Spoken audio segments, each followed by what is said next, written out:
একটা new project শুরু করার আগে প্রথম যে বিষয়টা মাথায় নিতে হয় বা প্রথম যে কাজটা করতে হয় সেটি হচ্ছে আমাদের বেসিক যে সেটিংগুলো আছে সেটিংগুলো ঠিক করে নেওয়া।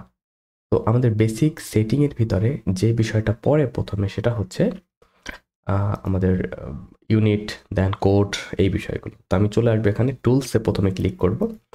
টুলসে ক্লিক করার পরে এখানে প্রিফারেন্সেস। তো এখানে আসার পরে আমাদের প্রথম যে কাজ অ্যাকচুয়ালি সেটা হচ্ছে কি আমাদের যে প্রিফারেন্সেস আছে এগুলো সেট করে নেওয়া। এর ভিতর প্রথম হচ্ছে ল্যাঙ্গুয়েজের বিষয়টা আসে। এখন আপনি কোন ল্যাঙ্গুয়েজ নিয়ে কাজ করবেন এটা বাই ডিফল্ট যেটা আছে সেটাই আপনি চাইলে চেঞ্জ করতে পারেন, বাট আমাদের ক্ষেত্রে দরকার নেই। আমরা যে বাংলাদেশি আমাদের ইউএস এর যে সিস্টেম এটাই আমরা ফলো করি মেইনলি, তো আমরা এটাই থাকবে। এরপরে সে আপনার জেনারেল প্যারামিটার্স। তো জেনারেল প্যারামিটার্সের ভিতরে একটা আসে সেটা হচ্ছে আপনার কত মিনিট পর পর সেভ হবে। ওকে, কত মিনিট পর পর সেভ হবে। এবং রিসেন্টলি ইউজড স্ট্রাকচার, ওই যে আমরা যখন প্রথম ওপেন করি তখন রিসেন্টলি স্ট্রাকচারের ভিতরে কয়টা থাকবে সেইটা এখানে আপনি দিবেন। একটা থাকবে না, দুইটা থাকবে না, চারটা থাকবে না, 10টা থাকবে, এটা দিবেন। দেন হচ্ছে আপনার অটোমেটিক সেভ এভরি 10 মিনিট, প্রত্যেক 10 মিনিটে আপনার অটোমেটিক সেভ হবে প্রজেক্টটা। এখন আপনি যদি চান যে না অটোমেটিক সেভ না হোক, আমাকে রিমাইন্ডার দিবে এবং আমি অ্যাপ্রুভ করব যে সেভ করবো কি করবো না। তো এই জন্য আপনি এই অপশনটা রাখতে পারেন। ওকে, দেন শো দ্য টপ,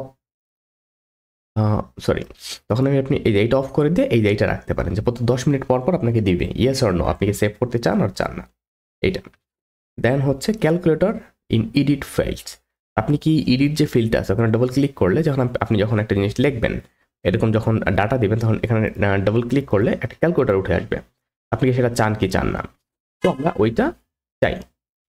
ক্লিয়ার, একটা বিষয় গেল। এরপরে আর একটা আসে সেটা হচ্ছে আমাদের ভিউ যেটা প্যারামিটার সেটা যেটা আছে সেইটা। দেন ডেস্কটপ সেটিং, এইটাই যে ব্যাকগ্রাউন্ড কালার অন্যান্য বিষয়গুলো আছে এগুলো আমি আশা করি আপনারা এখান থেকে নিজেরা নিজেদের মতো করে চেঞ্জ করে নিতে পারবেন।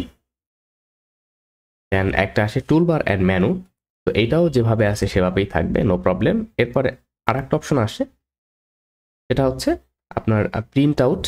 দেন আমাদের যে এই বিষয়গুলো নিয়ে আমরা একবারে প্রজেক্ট এন্ড অফ দ্য প্রজেক্টে যদি প্রয়োজন হয় তাহলে আলোচনা করবো, আদারওয়াইজ আমাদের আলোচনার দরকার নেই। তো এই হচ্ছে আমাদের কিছু বেসিক বিষয় প্রিফারেন্সেসের। ওকে, তো যখন সব কিছু কমপ্লিট আমি অ্যাকসেপ্ট করব এবং আমাদের যে বিষয়গুলো আছে এগুলো সেট হয়ে যাবে।